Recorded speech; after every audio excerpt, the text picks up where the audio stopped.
Ladies and gentlemen, welcome back to the channel today, where we have even more disturbing and dystopian news on the financial front for you. Now, we've talked before about the tokenization of money, of currency, of fiat, and we've talked about how it's been expanding and accelerating. And in the last couple of weeks, I've noticed a lot of YouTubers start talking about this tokenization of Citibank and JP Morgan, and a couple of others have started to talk about the implementation of this now. A point to note is that although it appears as though it affects users' bank accounts right away, this actually isn't the case, but it is coming. It will happen soon, but it isn't as immediate as you may be led to believe. However, your savings, your life savings, your wages, your salary that is paid into your bank account in the future will be tokenized. This is almost a certainty that this is going to happen. So what do? You take what you call money, so you call that cash, whatever you want to call it, fiat currency, and the bank takes that in, and what it does is it gives you a digital representation of that, which is slightly different to what you have now, in that your digital representation is still a currency. But what's going to happen in the future is that it will become a token. So you see how dystopian and worrying this is. And in fact, you could even say that this is almost as bad as bail-in law. You remember I talked about bail-in several years ago, where everyone thought that I was a crazy man and that there was no such thing as bail-in, until we really exposed that across the G20, and that a law had been passed for banks and countries across the G20 that if your bank failed, that there would not be a bailout the next time, like what happened in 2008, but we would have a bail-in. What does that mean? It means your savings, your money in the bank, is bailed in to the bank, and they would give you in exchange, so your money's gone, but what they'd give you in exchange is share certificates of a worthless bank. So you could say that this new rule, they're going to get you no matter how you look at it. And for those people who think that cash is going to save us, I for one also believe in cash as well. I'm going to talk about this today and how they're actually closing the loop as well on cash transactions. Now, before we jump into all of that and go onto the shared screen, just a reminder, below in the description or the pinned comment, I do have 2 finance courses which will help you and will help your family to navigate this crisis that we're going to go through. I spent years of my time creating these courses for you to prepare you for what is coming. So please have a look at them. Again, I'm not saying you have to buy them or anything like that, but at least have a look at the information page to see if it will be of value to you.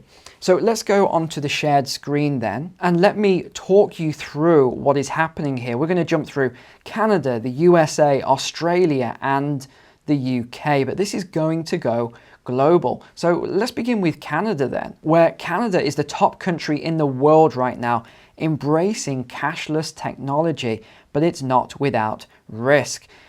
We've got a lot of pushback, and the pushback is not really being heard. This gentleman said, cash works even when the systems are down, when the power goes out and people can still make payments using bank notes. Second, so he's given an argument for maintaining cash, whereas the banks want to remove cash. He said, second, banknotes offer privacy for your transactions. You can use them without giving anyone your personal or your banking information. Using cash avoids the risk of being hacked or having your card compromised. I completely agree with this. But what has the Bank of Canada economist said then? Well, they've just considered all of this in their discussion paper released this fall. It's called "Is a Cashless Society Problematic?" And it cites the consistent decline of cash payments in Canada for decades. Again, what has that got to do with anything that was just mentioned? It also mentions an analysis by Forex Bonuses, which declared Canada the top country in the world embracing cashless technology. Again, it doesn't address the concerns that a lot of people have. A very close second was Sweden, a country where the government is now studying how going cashless would affect the nation.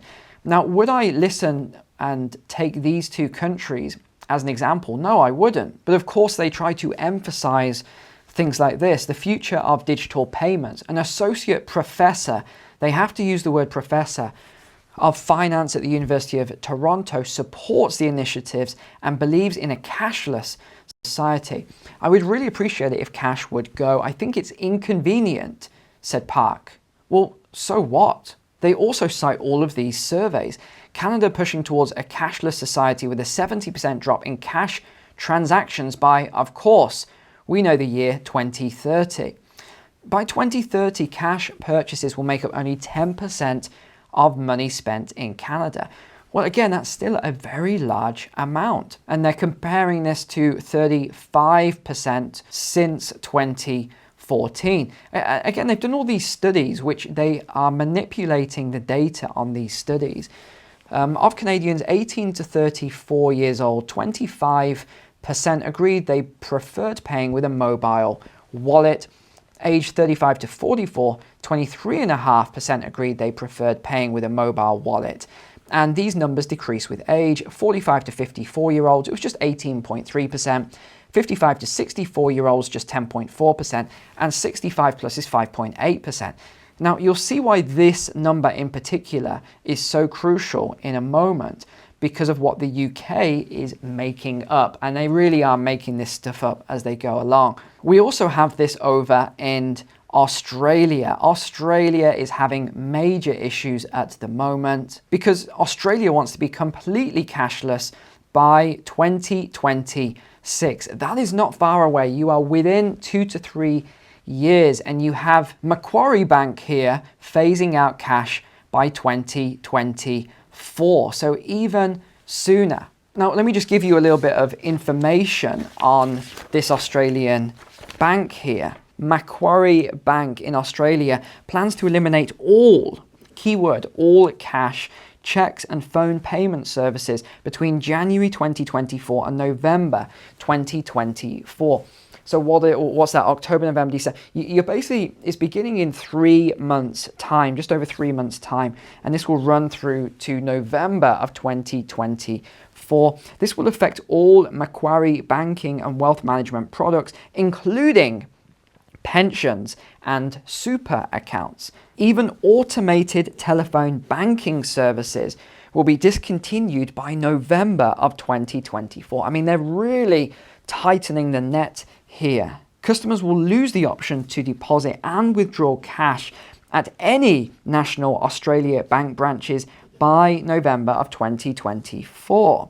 Post changes, cash withdrawals will be limited to ATMs only. Macquarie is the first bank to implement such changes in Australia, although ANZ or ANZ, Commonwealth Bank, have similar plans for their branches as well. So if you have any of these branches or bank accounts, you need to be very wary of this. The bank's survey showed cash was only, this is the funny word here, only used in 27% of transactions in 2021, up from 2020, which was 23%. Okay, so just think about this for a moment here. Cash transactions went up from 23% to 27%, and they are using this logic that cash is just not required in Australia. People don't want it, people don't use it, and that's why they are removing it. Does that make any sense at all? The answer is no. Of course it makes no sense, unless you look at it with a more skeptical viewpoint and realize that this is nothing about, the usage of cash. They are trying to remove cash because of this CBDC and the tokenization that they can do without needing to give you access to cash. See, if there's another bank run in the future, what exactly are you going to remove? You're going to queue up and take what? A digital token? Good luck with that. And this is going to be rolled out everywhere. Even Australian ATMs, they are reducing the number of ATMs. Now, one thing they've put in here as their evidence for why they need to do this is complete nonsense. It says the Reserve Bank reports notes that even demographic groups traditionally reliant on cash, such as the elderly, are moving away from it at a rapid pace. This is simply not true. You look at the statistics and there's almost no change in the elderly. Perhaps it is that, that age group, as they're getting older, some unfortunately are passing away, and there is no longer those cash transactions going on. That seems more logical to me than simply that they're moving away at a rapid pace. And to try and make out as though the elderly don't like using cash anymore is absolute nonsense. They prefer these digital tokens on their brand new smartphone and their new laptop and their servers, and they like to maintain their own networks and all this. Can you imagine that? You go to your local nursing home, or what you might say, old folks home or something in other places. When do you see them with all this technology and their preference for this technology? You don't. They are just making all this stuff up as they go along. So you probably heard last week, I know a few YouTubers have covered this, about Citibank is now doing tokenization. So again, if you're with Citibank, you don't need to panic because it doesn't affect user accounts just yet. It's more on the investment side. It will come to user accounts at some point, but it isn't there yet. I know this because I had people in my private community just messaging me non-stop. Neil, I saw this video on YouTube and they've said all my money's gone. It's been turned to digital tokens. Okay, so I just want to put everyone's mind at ease. That isn't what's happened with Citibank, JP Morgan and a couple of others. That is just for certain investment institutional money, even though it's not money, it's currency. So it doesn't apply to you yet, but this will come in the very near future. So what is Citibank doing then? They're using blockchain and smart contracts to deliver digital asset solutions for institutional, this is the keyword, clients.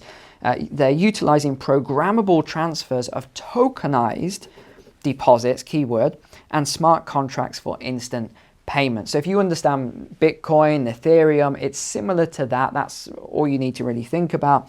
And their aim is to reduce transaction processing times from days to minutes. So there right away is a positive thing. It's probably one of the only positive things with tokenization.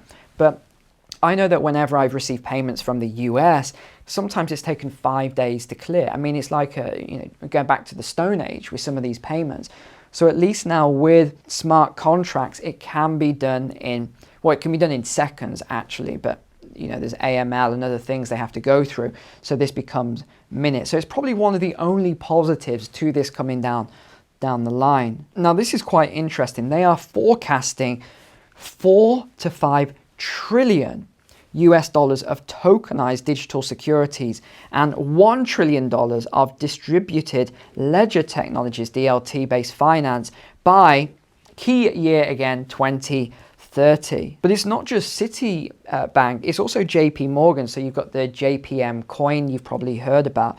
They're also doing something similar. They're not quite as far ahead as Citibank, but they have developed the technology. They're waiting for US regulatory approval, and this could go ahead within the year. So it's about a year away that they're looking at this. Now they're trying to say this is going to make your transactions cheaper and faster and all this other stuff. Don't fall for the marketing around this. This will be dystopian in nature. Your money will be turned into worthless tokens because that's what they are. They are worthless. The only value they have is the value assigned to them by branding or what exists in your mind. But I guess you could say the same thing about cash and other things. But just remember that what you're doing here, you're working, your life energy, your life savings is being put into a bank account that soon you will not have any control over. Remember, when you put money into a bank account, you see that as a deposit, but they see that under the law as a unsecured loan, I think is the best way to describe it, to the bank. So that's where bail-in law and everything else comes in. But it's not just JP Morgan, Citibank, there's more. I haven't heard many people talk about the rest of the banks doing this, but there's a lot more. HSBC has got a partnership with Fireblocks. You don't hear Fireblocks very often, but they've secured over $4 trillion in transactions I mean, this is very, very serious as to where all of this is going. They're also a crypto custodial provider for the Bank of New York Mellon and BNP Paribas. So, I mean, we could just go on and on and on all day with this stuff. And you've seen all of the articles. They are just relentless day in, day out. Cash will soon be obsolete. Will America be ready? This was as early as 2021 that these articles have been coming out non-stop. What about the Fed now that we talked about before? This is another one. They say, no, this isn't a digital currency. This is nothing to do with all of this. Actually, it is, but they're just doing it in a different way to not get the alarm bells started. What about how much you can withdraw from your bank? Well, this is from the US here. They've started to give numbers as to what you can withdraw. I mean, still good figures at the moment in terms of cash that you can withdraw. And I always say, definitely have some cash. Don't just leave all of your funds in the bank, because you may live to regret it, as people did in 2008, as they did in 2000 and previous crashes or banking crises. But one thing you might not be aware of, and this happened back in June time, if you haven't been a subscriber for a while, is that there was a tokenization trial in Singapore with some of the big banks. So Standard Chartered, HSBC, Citi, UBS. But really the list of bank closures is absolutely staggering at the moment. Just unbelievable. Barclays, I think, is probably leading the way. They are closed. And remember, they've already closed record numbers of bank branches.